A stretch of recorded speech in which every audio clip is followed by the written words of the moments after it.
Hello नमस्कार दोस्तों, BPN institute of education channel में आप सभी का दिल से स्वागत है। मैं विनोद कुमार आप सभी का दिल से स्वागत करता हूं। हाजिर हूं दोस्तों आपके सामने एक और नया टॉपिक लेके राजस्थान भूगोल का।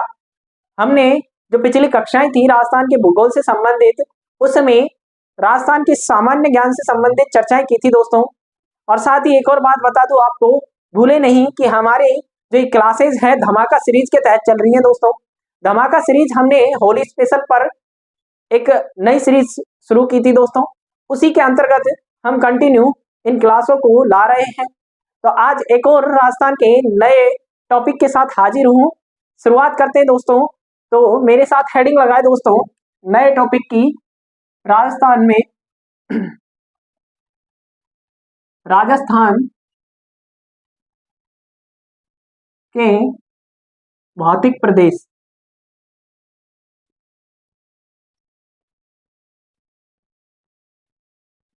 आज की जो क्लास होने वाली है दोस्तों, राजस्थान के भौतिक प्रदेशों से संबंधित होने वाली है। इस क्लास में हम जीरो से शुरुआत करेंगे दोस्तों कि राजस्थान के जो भौतिक प्रदेश हैं उनको किस प्रकार से विभाजित किया गया है, कौन कौन से प्रदेश हैं, इन सभी की चर्चा इस क्लास में करने वाले हैं दोस्तों। तो शुरुआत करते हैं इसकी। दोस्तों, राजस्थान के भौतिक प्रदेशों को दो भागों में बांटा गया है। अगर वर्गीकरण की बात करूं दोस्तों, तो राजस्थान के भौतिक प्रदेशों का दो प्रकार से वर्गीकरण किया जाता है, जिसमें एक आता है सामान्य वर्गीकरण अध्ययन की दृष्टि से। सामान्य वर्गीकरण, इसे आप भौगोलिक वर्गीकरण भी कह सकते हो दोस्तों। क्या कह सकते हैं इसको? भौगोलिक वर्गीकरण भी कह सकते हैं।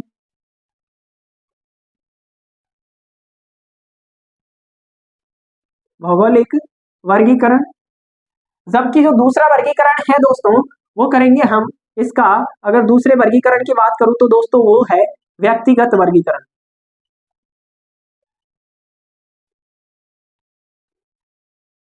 व्यक्तिगत वर्गीकरण के अंदर हम वीसी मिश्रा जी की बात करेंगे और साथ ही अन्य जो भूगोलवेता हुए हैं जिन्होंने राजस्थान से संबंधित भौतिक भूगोलिक चर्चा की है प्रदेशों की, उन सभी की चर्चा हम व्यक्तिगत वर्गीकरण में करेंगे।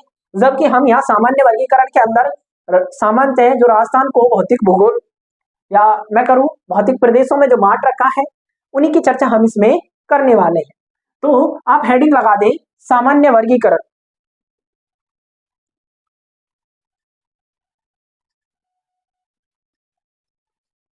सामान्य वर्गीकरण में अगर मैं सबसे पहले बात करूं दोस्तों सामान्य वर्गीकरण की, तो सामान्य वर्गीकरण में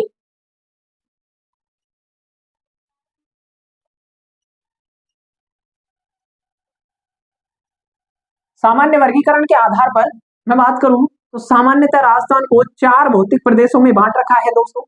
कितने में बात करूं तो चार में। कौन कौन से चार भौतिक प्रदेश हैं उन चारों की चर्चा इसमें करेंगे दोस्तों। तो सब मेरे साथ साथ आप भी एक टेबल बनाए दोस्तों, जिसमें इन चारों के चारों भौतिक प्रदेशों की हम चर्चा कर लेंगे।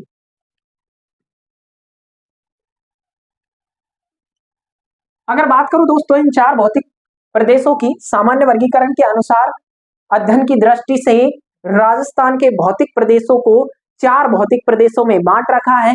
उन चारों की अगर मैं चर्चा करूं दोस्तों, तो एक नंबर पे आता है दोस्तों पश्चिमी मरुस्थल या पश्चिमी रेतीला मरुस्थल।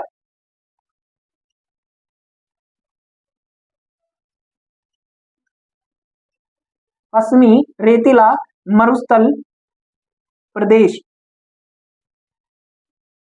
दो नंबर पे अगर चर्चा करें दोस्तों दूसरे भौतिक प्रदेश की, तो दो नंबर पे जो भौतिक प्रदेश है उसे अरावली के नाम से जानते हैं। अरावली प्रदेश। तीन नंबर पे अगर चर्चा की जाए दोस्तों, तो तीन नंबर पे भौतिक प्रदेश आता है पूर्वी मैदानी प्रदेश। चार नंबर पे अगर चर्चा करें दोस्तों, तो चार नंबर पे आता है दक्षिणी पूर्वी पठारी प्रदेश। पठारी। इस प्रकार से राजस्थान को कुल 4 भौतिक प्रदेशों में बांट रखा है दोस्तों।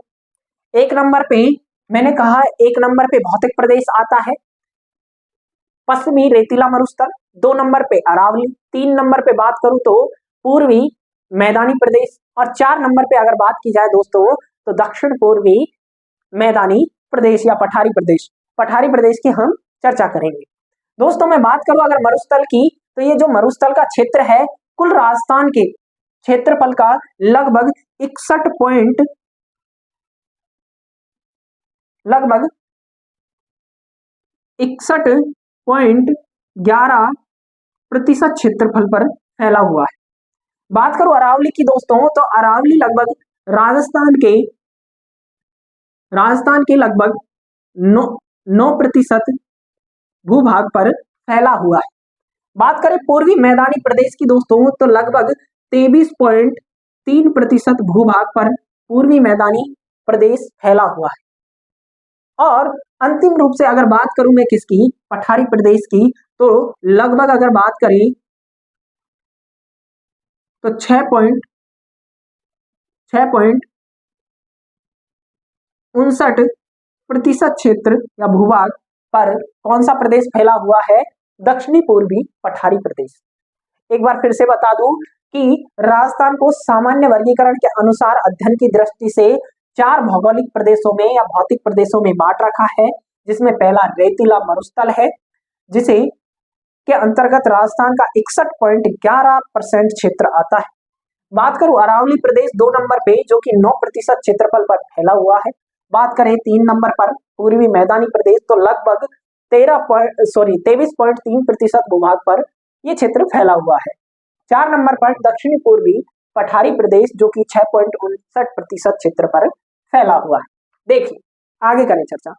बात करूं पश्चिमी रेतीला मरुस्थल की, तो लगभग यहां पर जो राजस्थान में जनसंख्या है, जनसंख्या की बात करें तो लगभग 40% जनसंख्या निवास करती है। जनसंख्या बात करें अरावली प्रदेश की, तो लगभग 10% जनसंख्या अरावली प्रदेश में निवास करती है। कितने प्रतिशत दोस्तों, 10%। बात करें अगर पूर्वी मैदानी प्रदेश की, तो लगभग 39% जनसंख्या पूर्वी मैदानी प्रदेश में निवास करती है। और बात करें अंतिम रूप से पठारी प्रदेश की, तो लगभग 11% जनसंख्या पूर्वी पठारी प्रदेश पर राजस्थान की निवास करती है। 40 और 10 50 और बात करें 39 तो 89 और 11% तो 100, कुल मिला के 100% जनसंख्या भारत की। देखो तो अब बात करें पश्चिमी रेतीला मरुस्थल की, तो इस पश्चिमी रेतीला मरुस्थल को फिर से 2 उप विभागों में बांट रखा है दोस्तों। कितने उप विभागों में, 2 में। कौन कौन से 2 उप विभाग है बात करूं तो, एक क्षेत्र इसका है शुष्क मैदान, शुष्क प्रदेश या शुष्क पश्चिमी रेतीला मरुस्थल, और दूसरा है दोस्तों अर्धशुष्क पश्चिमी रेतीला मरुस्थल।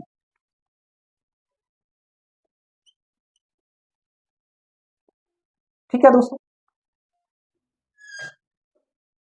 बात करें अगर आगे दोस्तों, तो पश्चिमी रेतीला मरुस्थल को 2 भागों में बांट रखा है, शुष्क और अर्धशुष्क।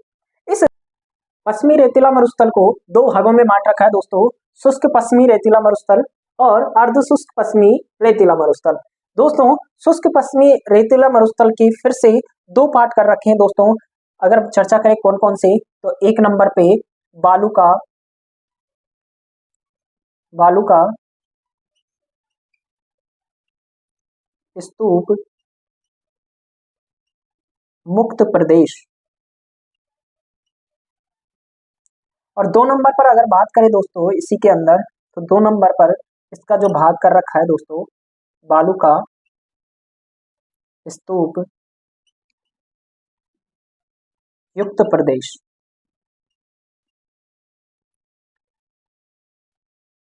पश्चिमी रेतीला मरुस्थल के 2 भाग हैं, शुष्क और अर्धशुष्क। शुष्क को भी 2 भागों में बांट रखा है दोस्तों, बालू का स्तूप युक्त मुक्त प्रदेश और बालुका स्तूप युक्त प्रदेश। मुक्त प्रदेश के अंतर्गत मैं बात करूं तो ज्यादा कुछ पढ़ने को है नहीं, लेकिन अगर बालुका स्तूप युक्त की बात करें तो इसके अंदर विभिन्न जो मिट्टी के टीले हैं उनकी हम इसमें चर्चा करेंगे दोस्तों। जैसे कि बात करूं तो मैं एक दो की अगर चर्चा करूं दोस्तों, तो जैसे बात की जाए तो बरखान है, अनुधैर्य है, अनुप्रस्थ है, ऐसे कुछ रेतीले बालुका स्तूपों की चर्चा हम किसमें करेंगे, बालुका स्तूप युक्त प्रदेश में। अर्धशुष्क प्रदेश को दोस्तों 4 उपभागों में बांट रखा है। जिस प्रकार से शुष्क प्रदेश को 2 भागों में बांट रखा है, उसी प्रकार से अर्धशुष्क को 4 भागों में बांटा है दोस्तों। कौन कौन सा बात करें तो पहला 1 नंबर पे बात करें तो Luni basin, Luni basin. 2 number पर अगर चर्चा की जाए दोस्तों नागौरी उच्च भूमि, नागौरी उच्च भूमि। 3 नंबर पे अगर बात करूं दोस्तों तो 3 नंबर पे बांट रखा है दोस्तों अंतः प्रवाह क्षेत्र,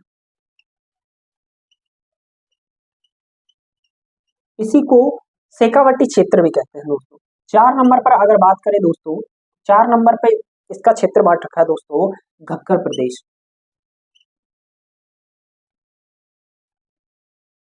इन सभी की चर्चा हम किस में करेंगे, अर्धशुष्क प्रदेश में। बात करें दोस्तों अरावली प्रदेश की, तो अरावली को पुनः 3 भागों में बांट रखा है दोस्तों अध्ययन के लिए। अगर बात करें तो कौन कौन सा, तो सबसे पहले बात करें दोस्तों दक्षिणी अरावली,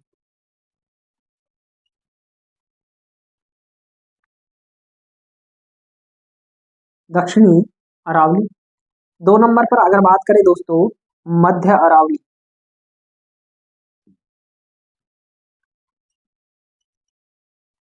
3 नंबर पे अगर चर्चा करें दोस्तों 3 नंबर पे, तो 3 नंबर पे बांट रखा है दोस्तों उत्तरी अरावली।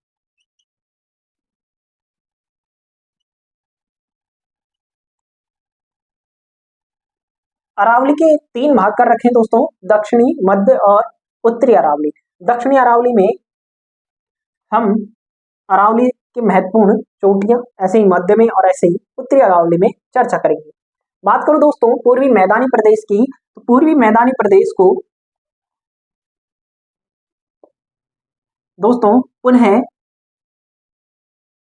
2 उप विभागों में बांट रखा है दोस्तों। बात करूं 2 कौन कौन से,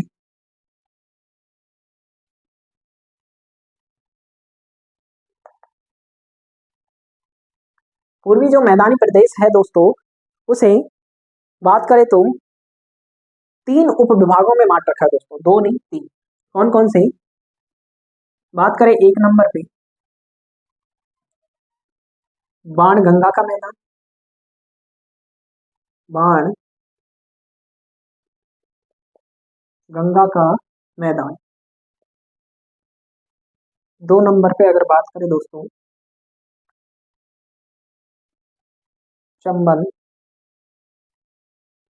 व बनास का बेसिन मैदान या फिर मैदान। 3 नंबर पे अगर चर्चा करें दोस्तों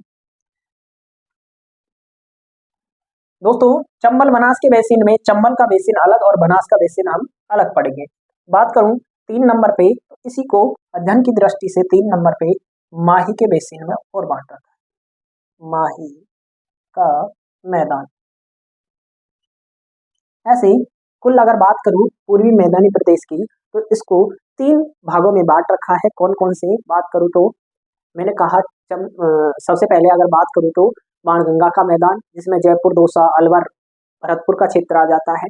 दूसरे नंबर पे अगर बात करूं तो दोस्तों चंबल और बनास बेसिन आ जाता है, या चंबल बनास का मैदान आ जाता है, जिसमें सवाई माधोपुर है, टोंक है।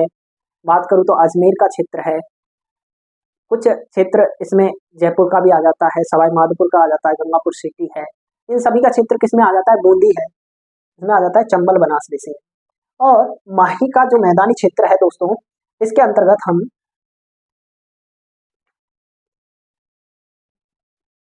बांसवाड़ा, डूंगरपुर, प्रतापगढ़ का क्षेत्र पढ़ेंगे दोस्तों। आगे बात करूं दोस्तों इसी से संबंधित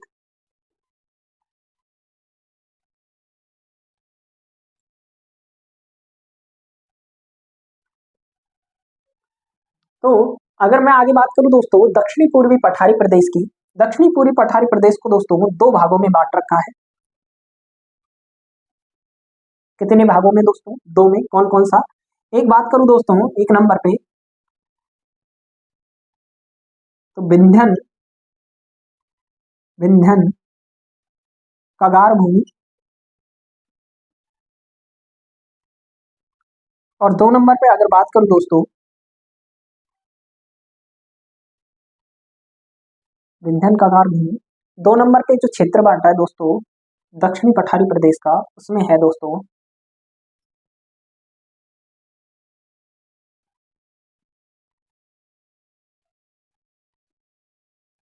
विंध्यन कगार भूमि। दो नंबर पे अगर बात करें दोस्तों तो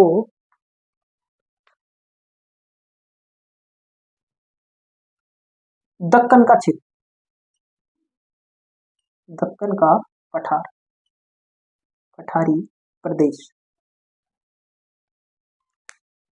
दक्षिणी पूर्वी पठारी प्रदेश को विंध्यन कगार भूमि व दक्कन पठारी प्रदेश में दो भागों में बांट रखा है। यहां तक की चर्चा इसे नोट कर ले दोस्तों।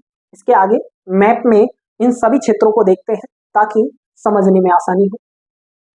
बात करें आगे दोस्तों,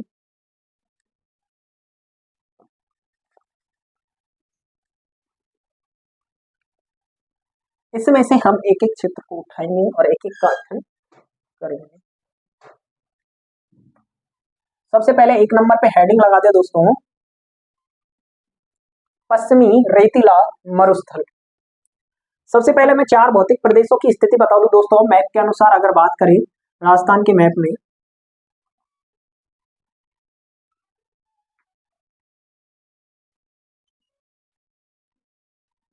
राजस्थान के मैप में अगर बात की जाए दोस्तों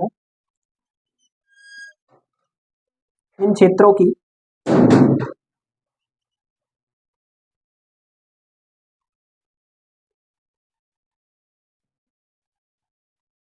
राजस्थान के मैप में अगर बात करूं दोस्तों चारों भौतिक प्रदेशों की, एक नंबर पे हमने चर्चा की थी दोस्तों पश्चिमी रेतीला मरुस्थल की। दो नंबर पे चर्चा की थी दोस्तों हमने एक नंबर पे पश्चिमी रेतीला मरुस्थल की, जिसको दो भागों में बांट रखा था दोस्तों, शुष्क और अर्ध शुष्क, जो कि अरावली के साथ फैला हुआ था दोस्तों। अगर बात करो अरावली प्रदेश की दोस्तों, ये जो अरावली का क्षेत्र है दोस्तों, दो नंबर पे, एक नंबर पे ये दोनों क्षेत्र किसके अंतर्गत है दोस्तों? एक नंबर पे हमने बात की ये दो नंबर, ये एक नंबर पे हमने जो क्षेत्र पढ़ा दोस्तों पश्चिमी रेतीला मरुस्थल।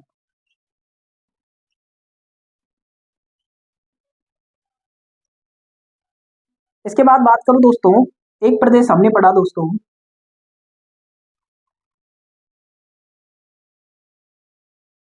पूर्वी मैदानी प्रदेश, मैदानी प्रदेश। और चार नंबर पे हमने चर्चा की दोस्तों ये तीन नंबर, चार नंबर पे हमने चर्चा की दोस्तों दक्षिणी पूर्वी मैदानी प्रदेश। तो चारों आपको समझ में आए होंगे दोस्तों, पश्चिमी रेतीला मरुस्थल, अरावली प्रदेश, पूर्वी मैदानी प्रदेश और दक्षिणी पूर्वी मैदानी प्रदेश।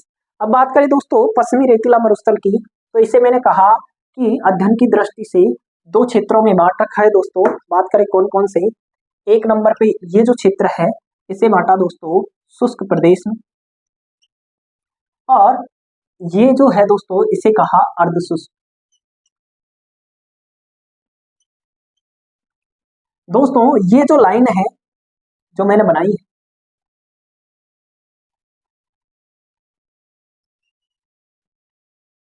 अगर मैं बात करूं इस लाइन, ये जो रेखा है दोस्तों ये है 25 सेंटीमीटर समवर्षा रेखा।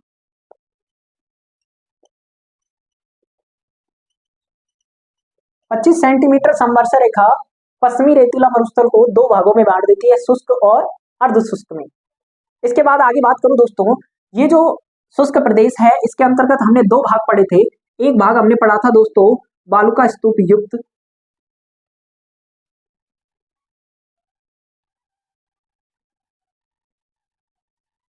और एक पढ़ा दोस्तों हमने बालुका स्तूप मुक्त।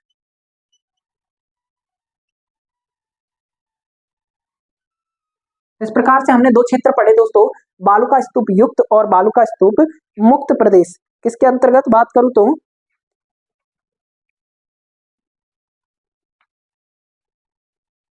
बालुका स्तूप युक्त और बालुका स्तूप मुक्त प्रदेश, ये मुक्त और ये युक्त।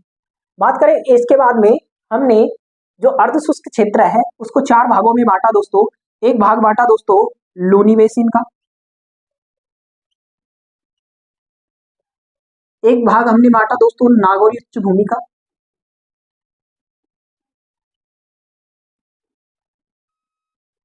नागौरी उच्च भूमि।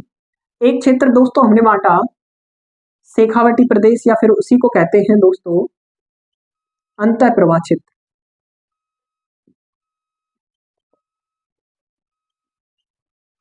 और एक क्षेत्र बांटा दोस्तों घग्गर का मैदान। इस प्रकार से हमने अर्ध शुष्क प्रदेश के भी चार भाग के लूनी बेसिन, बात करूं तो नागौरी उच्च भूमि, अंतः प्रवाह क्षेत्र या शेखावटी प्रदेश और घग्गर का मैदान, इन सभी की चर्चा करेंगे दोस्तों। फिर से एक बार क्लियर कर दूं दोस्तों, पश्चिमी रेतीला मरुस्थल के तीन भाग कर रखे हैं। तीन भाग कौन कौन से, अगर बात करूं, सबसे पहले पश्चिमी रेतीला मरुस्थल को दो भागों में बांटा जाता है, शुष्क और अर्धशुष्क। इस शुष्क क्षेत्र के फिर से दो भाग किए गए हैं दोस्तों, बालुका स्तूप युक्त और बालुका स्तूप मुक्त प्रदेश। इसके बाद अगर बात करूं दोस्तों अर्धशुष्क की, तो उसे चार भागों में बांटा है, लूनी, नागौरी उच्च भूमि, शेखावटी प्रदेश और घग्गर प्रदेश। बात करें कौन सी रेखा दोनों प्रदेशों को अलग करती है, तो 25 सेंटीमीटर समवर्षा रेखा। बात करूं दोस्तों अरावली के साथ साथ जो ये रेखा है, ये रेखा दोस्तों 40 सेंटीमीटर वर्षा रेखा, और अरावली के बीचों बीच से दोस्तों, अरावली के मध्य से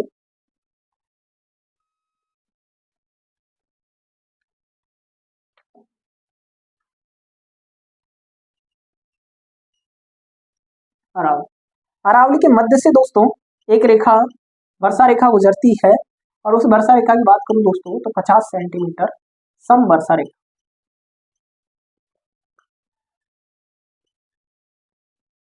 इस वर्षा रेखा के संबंध में एक क्वेश्चन आता है दोस्तों, राजस्थान को वर्षा की दृष्टि से दो बराबर भागों में कौन सी वर्षा रेखा बांटती है, तो 50 सेंटीमीटर सम वर्षा रेखा। बात करूं दोस्तों आगे, इस अरावली के भी तीन भाग हमने देखे। एक प्रदेश पढ़ा दोस्तों हमने दक्षिणी अरावली का, एक हमने पढ़ा दोस्तों मध्य अरावली का, और एक पढ़ा दोस्तों हमने उत्तरी अरावली। इस प्रकार से हमने अरावली के तीन पार्ट कर दिए थे। इसके बाद हमने दोस्तों पूर्वी मैदानी प्रदेश की चर्चा की, और पूर्वी मैदानी प्रदेश के भी हमने अध्ययन की दृष्टि से अगर बात करूं,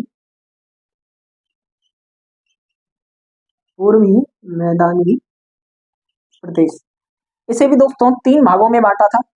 एक भाग हमने इसका किया दोस्तों माहिका बेसिन या माहिका मैदान। दो नंबर पे हमने इसका जो भाग बांटा दोस्तों, वो बांटा दोस्तों चंबल व बनास बेसिन।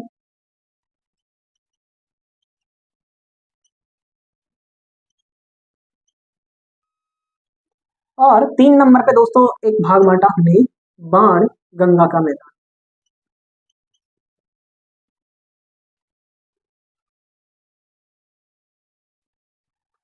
इसी प्रकार से दोस्तों जो दक्षिणी पठारी प्रदेश है, दक्षिणी पूर्वी पठारी प्रदेश, इसके भी दो हिस्से किए थे दोस्तों।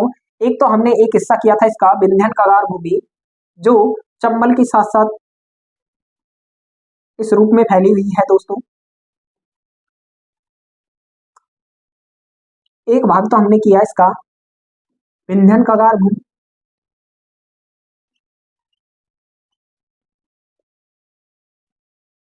और एक पार्ट किया दोस्तों ये जो बचा हुआ है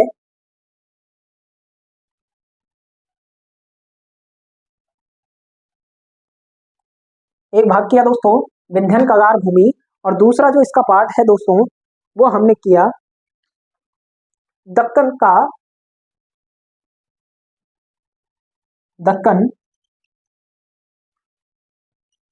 का पठारी प्रदेश। इस प्रकार से राजस्थान के जो चार भौतिक प्रदेश हैं उनके उपविभाग और कौन कौन से क्षेत्रों में बांट रखे हैं वो सारे मैंने आपको बताए दोस्तों। एक बार फिर से मैं चर्चा कर दूं, पश्चिमी रेतीला मरुस्थल को दो भागों में बांटा जाता है, 25 सेंटीमीटर समवर्षा रेखा के माध्यम से शुष्क और अर्ध शुष्क। शुष्क प्रदेश को फिर से दो भागों में बांटा गया है दोस्तों, बालू का स्तूप मुक्त प्रदेश और बालू का स्तूप युक्त प्रदेश। बात करें अर्ध शुष्क प्रदेश की, तो अर्ध शुष्क प्रदेश को दोस्तों चार भागों में बांट रखा है, लोनी बेसिन, नागौरी उच्च भूमि, शेखावाटी प्रदेश और घग्गर का मैदान।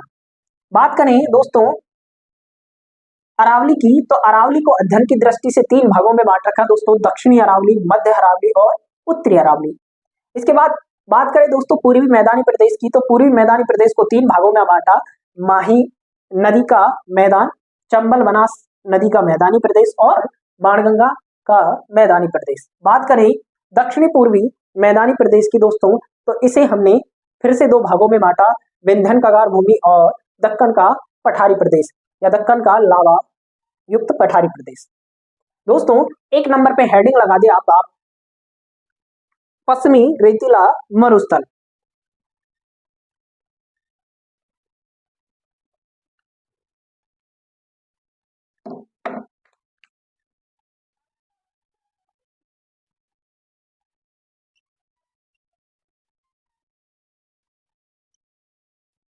पश्चिमी रेतीला मरुस्थल। सबसे पहले लिखें दोस्तों इसकी उत्पत्ति के बारे में।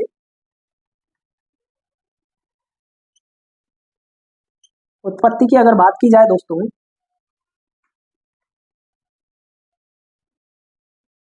क्वाटरनरी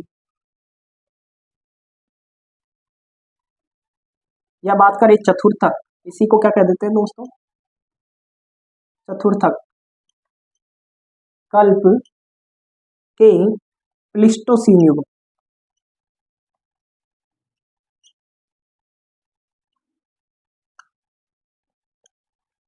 प्लीस्टोसीन युग में आगे बात करूं दोस्तों,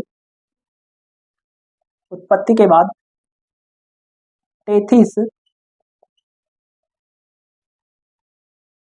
महासागर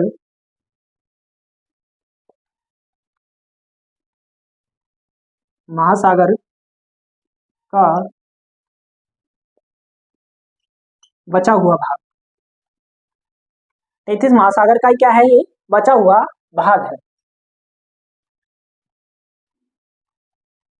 बात करें दोस्तों इस टेथिस महासागर का भाग होने के जो प्रमाणिक रूप से कुछ चीजें हैं यहाँ पे, जैसे बात करें इसी में लिखे दोस्तों, बात करें प्रमाण की,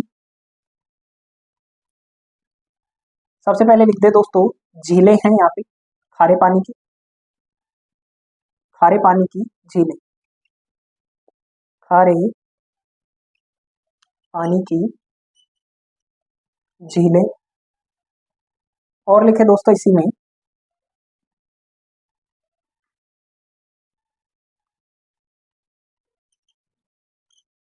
यहाँ पर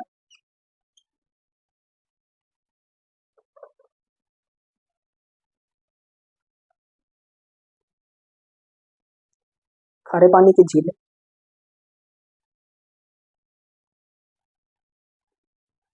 यहाँ पर पेट्रोलियम पेट्रोलियम बात करें प्राकृतिक गैस,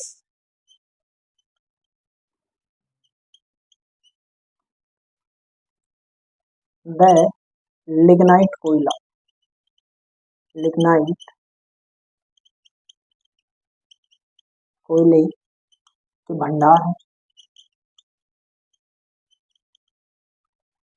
आगे लिखे दोस्तों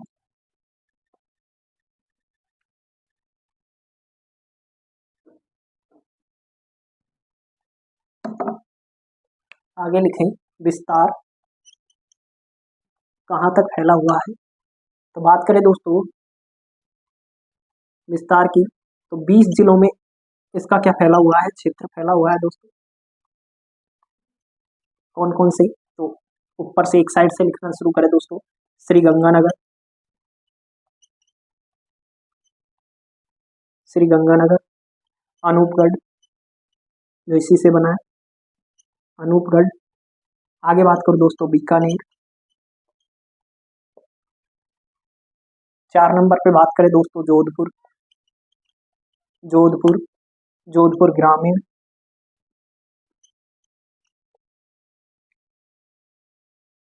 आगे बात करें दोस्तों फलोदी जो जोधपुर से अलग किया गया है, जैसलमेर,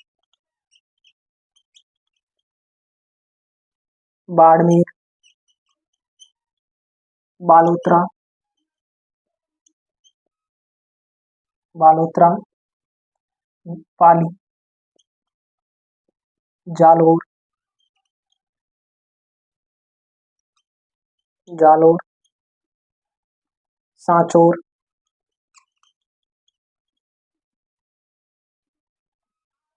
जालोर सांचौर, नागौर, आगे लिखे दोस्तों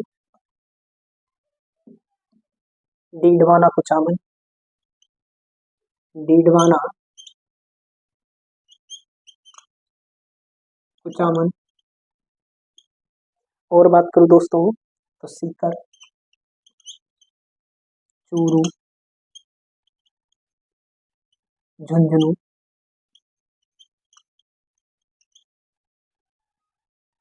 और बात करें दोस्तों तो सीकर से एक और नया जिला बना है नीम का थाना, नीम का थाना। और बात करूं दोस्तों नीम का थाना, इसके बाद पश्चिमी ब्यावर, पश्चिमी ब्यावर, गिने दोस्तों 30 हो गए क्या?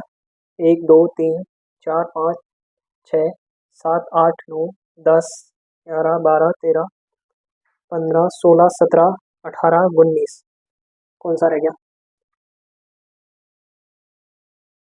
श्रीगंगानगर अनूपपुर, दोस्तों हनुमानगढ़, यहाँ लिख रहे हनुमानगढ़। इस प्रकार से अगर बात करूं दोस्तों पश्चिमी रेतीला मरुस्थल की, तो कुल 20 जिलों में इसका विस्तार देखने को मिलता है दोस्तों, और 20 जिलों के नाम मैंने आपके सामने लिख दिए हैं, इनको आप फटाफट अपनी नोटबुक में उतारें। आगे चर्चा करते हैं दोस्तों।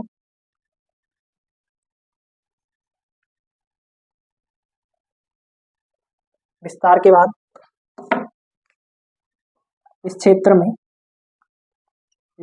में कटीले वन पाए जाते हैं,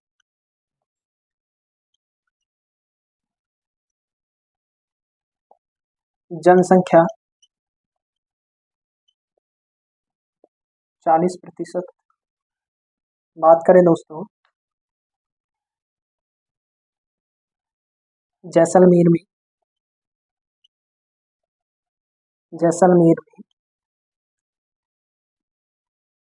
आकल वुड फॉसिल्स पार्क,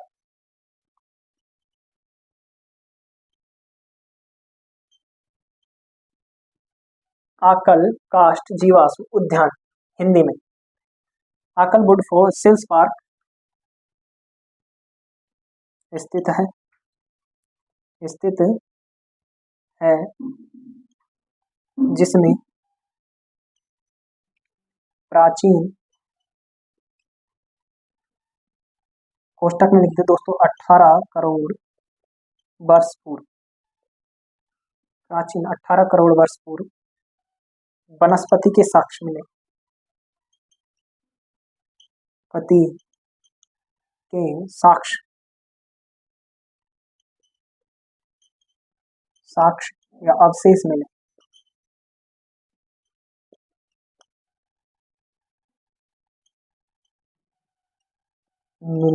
हैं। इसे में लिखे दोस्तों, इसे 2 उप विभागों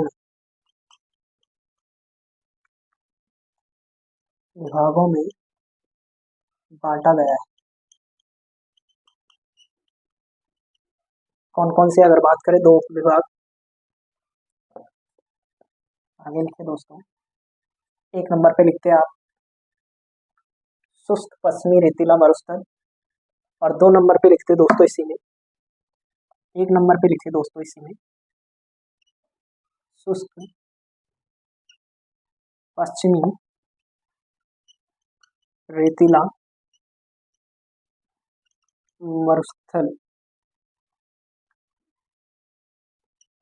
इसमें लिखे दोस्तों, सबसे पहले अगर बात करूं, इस दो भागों में बांट रखा है, शुष्क पश्चिमी रेतीला मरुस्थल और एक अर्ध शुष्क। तो शुष्क को फिर से, इस क्षेत्र को फिर से दो भागों में बांटा है, जिसकी चर्चा दोस्तों अगली क्लास में करेंगे। आज के लिए इतना ही। कैसी लगी क्लास कमेंट करें और अधिक से अधिक लोगों को शेयर करें। दोस्तों, जो धमाका सीरीज सीईटी स्पेशल के लिए चलाई गई है, ये कंटिन्यू रहेगी। बस आपका प्यार और प्रेम बना रहे। जय हिंद, जय भारत।